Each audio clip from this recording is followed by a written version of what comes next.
Hi folks, this is David Brown with Brown Group Solutions. Welcome to the Project Management Notes from the Field.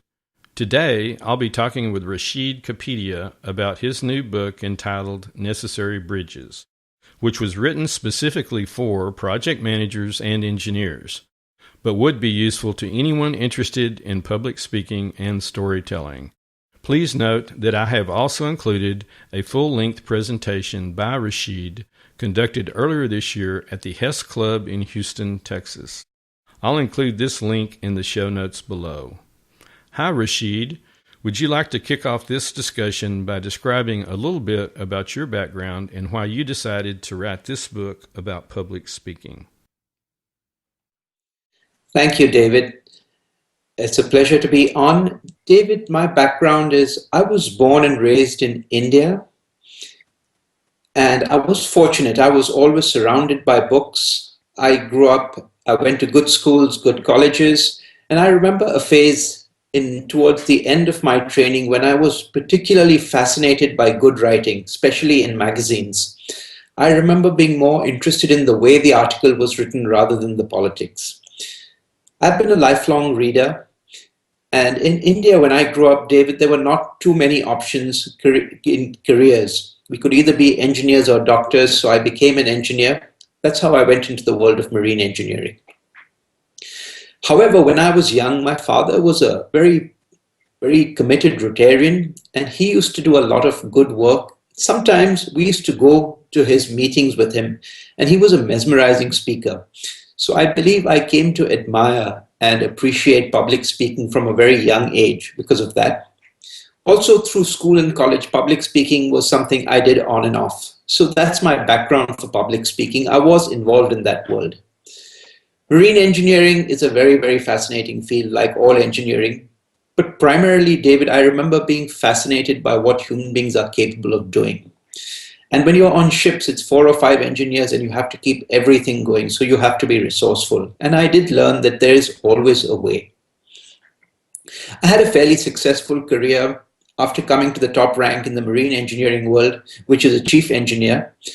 I decided to do something different. I applied to a few colleges in the United States and came here as a student for marine management. I've had a good career here, worked for a couple of companies, a startup, which didn't last for very long, a very stable ship repair offshore modification company. I had a good innings there. I worked for an engine manufacturing company based in Finland, headquartered in Finland, but I did a lot of project management with this company. So I thoroughly enjoyed the work. I enjoyed the challenges. I enjoyed working with people, especially with diverse people. That's a little bit about my background. Now, how did I come to write a book? My wife says she's not one bit surprised I wrote one because I always, through reading and writing, believed I loved it. But it's probably more specific. You have to have something that's driving you. And in one of my development sessions, it's called a 360 survey, at the end of the conversation, which was excellent, the lady asked me, "Are you sure you're an engineer?" And I was really puzzled by this. And she said she hadn't spoken to an engineer like me. And on thinking, I came to realize that what separates me from probably the people she trained was that I had acquired some expertise in public speaking and storytelling, and it could tell even in these offbeat conversations. So I saw there was a need out here. However, I was quite happy with my career, but as times change and industries change and there were reorganizations, my son had finished with college and I decided that if I'm going to go independent now would be a good time. So I took a break and I decided to write the book, very specifically targeted towards engineers and project managers, but to anyone who wants to improve in public speaking. I was surprised. I planned to write about 150 to 175 page book, but it became a research project and I kept on and on writing, and about 350 I had to cut out 50 pages and settled for that. So it was a combination of a research project, and I will be honest, a labor of love. I thoroughly enjoy doing this kind of work and thinking and what makes a speech good and how can engineers give what they have to the world even more. And that's probably how the book came about. Well, thank you, Rashid. That's very interesting. And just a side note to the audience here is that we have recorded one of your lectures, and it will be available too. And I'll put that in the story notes at the end of this video. So that's a very interesting background. You've taken a lot of risks and a lot of advantages of your opportunities, and I think you've been very successful in what you've done. I do believe this is a very important book, and the topic is important, which I think would help any project manager or engineer, or anyone for that matter, become a better public speaker and storyteller. To me, the storytelling is kind of key. I have read a book, I don't recall the title right now, but it was entitled something along the line of he who tells the best story wins. And so I think when you tell a story, and we're not talking about telling a mistruth, but when you tell a story that makes sense to people, they tend to remember that. And so I think it's important to present a story. If you're doing a project or whatever you're engaged in, if you can tell it in a story format, I think it has a lot more power and sticking power. So with that, let's move into one area of focus I'd like to look at in this interview with you, and that is chapter 16, which is toward the end of the book. Starts on page 251. And you've entitled it Finding Flow Through Public Speaking and Storytelling. So what I'd like to get from you on this particular part is a little bit about the book. What's the book about generally, and then how does chapter 16 fit within the book as a whole? Thanks, David. I couldn't agree with you more about storytelling. I believe the name of the book you may be referring to is Whoever Tells the Best Story Wins by Annette Simmons. It's a very well acclaimed book, and I have read it. It probably made me focus much more on storytelling too. I'll be honest, I looked down on it, and it was part of my education. It was a wake-up call. Storytelling is very powerful if you want your point to be remembered. The book is quite generic, though I've taken a slightly different approach. I have said, and I truly believe, that mastering public speaking and storytelling is not very difficult. What is more difficult is to make the commitment. I will do it. I will do it. This is going to help my career. So I have focused quite a bit on that. If you make the commitment, good things will follow. But to make the commitment, you have to save so much time and so much money. Otherwise, it's wishful thinking. So I suggested, with the best practices of project management, to actually write a project charter. In 2 years, I will have 5 speeches ready. They will be keynote quality. In 1 year, I will have a training program ready. But if you make those commitments with deliverables, time and money, you have a much better chance at becoming all you can be as a speaker and storyteller. So that's the format I've used in my book. That's the approach I've used. And I believe engineers and project managers can endorse this quite easily. I've also used a lot of research, and I didn't really research it. I read widely, David. And for example, there's a book called Emote, where the very effective speaker, he says all the audience really remembers is how they feel at the end of a speech. Therefore, the end of your speech is the most important. Start with that in mind. Now, I wouldn't ever have thought of that. And even if I'm speaking to a boss or to a team in representations, to plan it out, what do I want my colleagues to leave with? What do I want my co-workers to leave with? And I start knowing what I want to end with. It's a far more effective way of constructing a speech, and not only the knowledge but the emotion I want to leave them with, something I had never planned. So I've tried to bring factors like this into the book. I have a particular, I would say, almost a challenge with this fear of public speaking and the association with death. It's a bunch of nonsense. So I have devoted a fairly long chapter to debunking it as best I can and to fill it up with science. What actually triggers it off? What are the symptoms and what are the cures? I think this is probably what prevents most people from starting. Therefore, I dealt a little bit more with that. So I focused a lot on the good ending, on the fear of public speaking, and I also concentrated a lot on openings. I studied quite a few different openings. I think with these 3, you have a very good start. So I'm particularly proud of one chapter, and that's chapter 4. That's the chapter in which Kennedy gives his moon speech. And I encourage the reader to actually say the speech out loud using a technique I read from another book.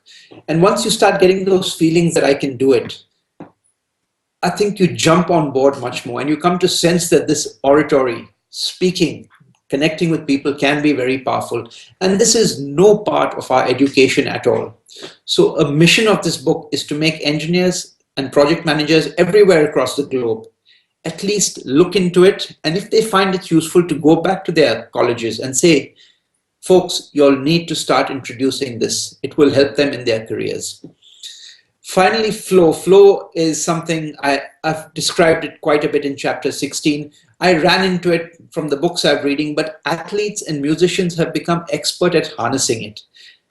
And they said that flow can be, you should surround yourself by triggers to get you into the flow state. And I couldn't help noticing that public speaking was surrounded by these triggers.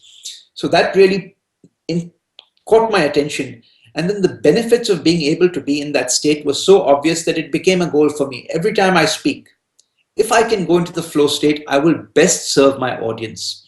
So that is what drove me to write this chapter completely separately. And I believe it could be the lasting legacy of this book, because I predict 5 to 10 years from now, every speaker who seeks to perform truly well will have a working knowledge of flow, try to surround themselves by flow triggers, and especially there's a stage just before you go into flow where your body, the brain waves are of a certain type, and there's nitric acid which washes out the stress, which puts you in your ideal state of body. I come from a background of engines. I see it almost like you're tuning the engine to where you want it just perfect. So that's the basics on flow. But if I had to say what is flow in a few seconds, it's a state of mind and body combined where action and awareness merge. And most of what I'm saying, David, is from a book called The Rise of Superman, where it is studied in very great depth. But action and awareness, they start merging. And there's nothing magical about this. It's all about focus, bringing all your attention, all your focus into the now. Flow follows focus. A couple of observations is that we feel our best and we perform our best when we are in this exact state. They are able to map what's happening in our mind and what the neurochemicals that accompany flow are. So it's certainly an achievable state.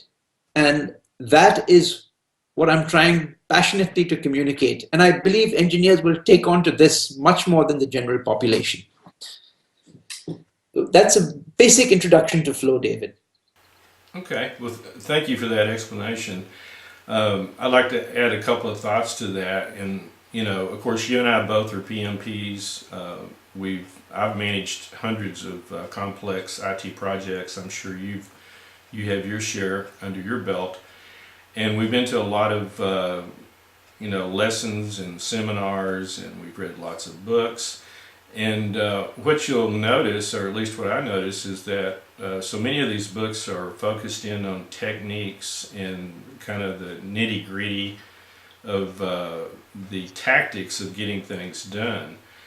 And I think where your book is a very welcomed change in that typical mode of learning is that you've added kind of a soft skill, I might say, or some additional information that generally is ignored by most people, because we're kind of down in the weeds trying to figure out, well, what's the budget, how do you do this type of analysis, or we're looking at water flow or agile, etc.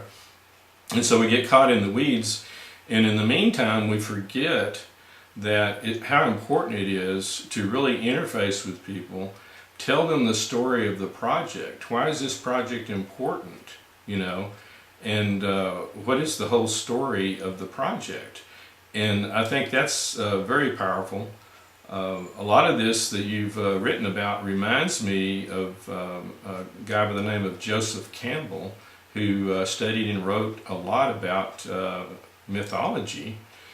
And one of his better books and videos that he's done is The Power of Myth. And so there's certain archetypes that are stimulated, I believe, when you tell a story that all human beings share in common. And so by telling the story, it seems like you're really getting a deeper level commitment and understanding, and you're kind of stimulating the emotions of your audience and your team in terms of team building, for your project and this sort of thing. So I think this is a very, very important concept.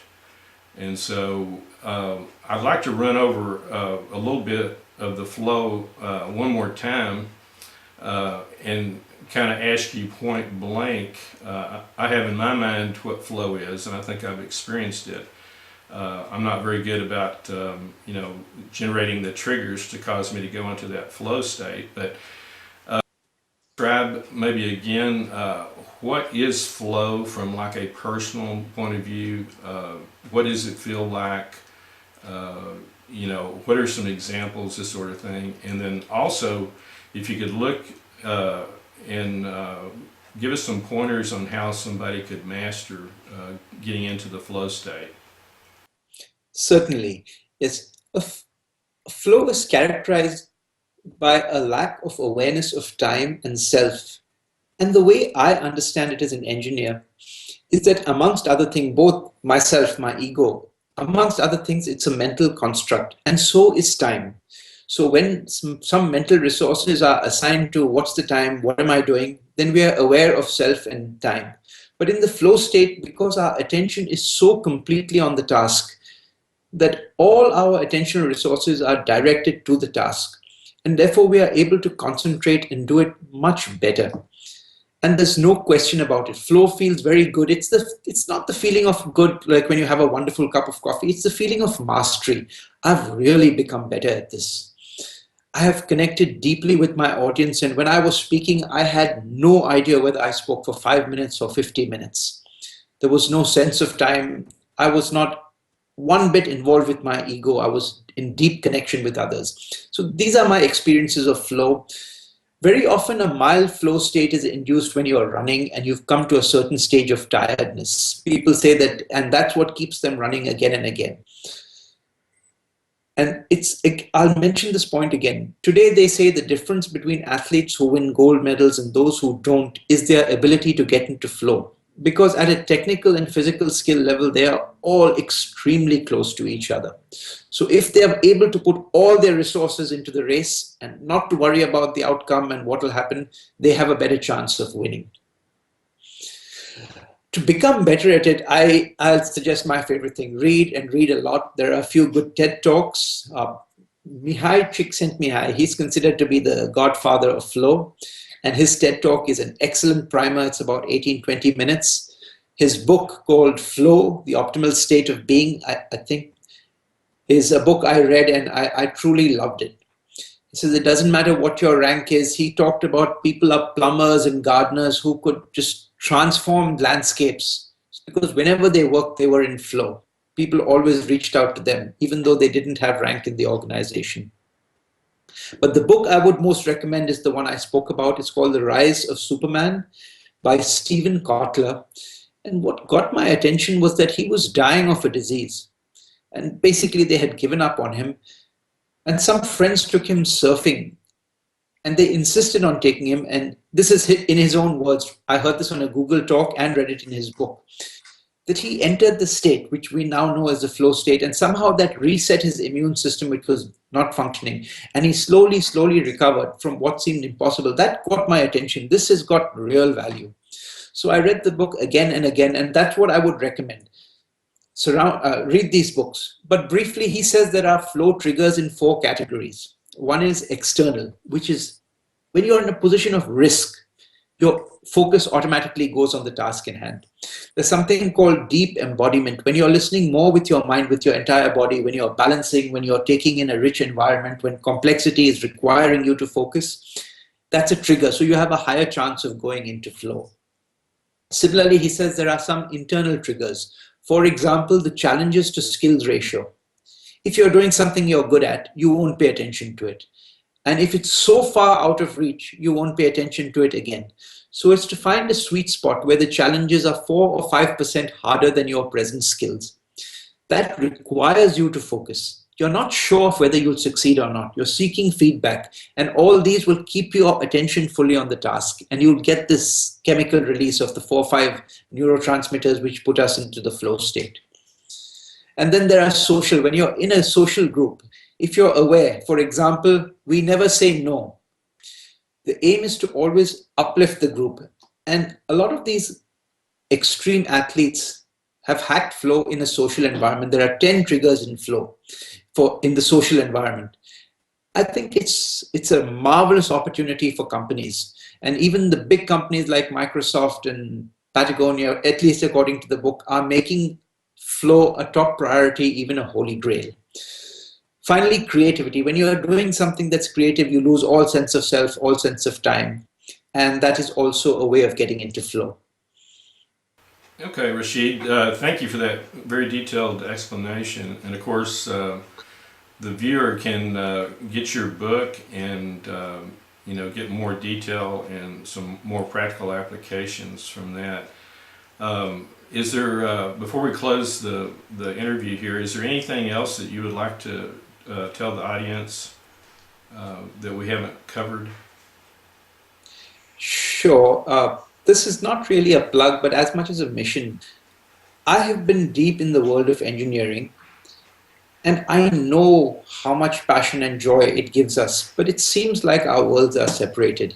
So if any of your listeners are engineers or project managers, I would like to evangelize public speaking and storytelling through you to everyone around you, but especially to engineers. They have marvelous stories to share. And I hear this so often. Once I really get to know them, wow, they're really nice guys, they're really nice girls. And they have such an exciting world that they live in. So I would love my viewers to build bridges between two worlds that I live in, and I'm so grateful I'm a part of them. Okay, well, thank you very much. Now, how does somebody get a hold of you or get your book? Do you have a website, and how can they purchase your book? Yes, I do have a website. It's called www.necessarybridges.com. I have another website called rashidkapadia.com. I have an email address as well, rashid.kapadia@gmail.com. However, it should be on the video you put up. And of course, the book is available as an ebook on Amazon. Right, and I'll include all this in the show notes at the end of the video, along with the references to the TED Talks, that sort of thing. So, Rashid, I really appreciate your time today. Thank you very much. Thank you, David. I truly appreciate us running into each other by a chance encounter and finding that we have so many common interests. Much appreciated. Thanks.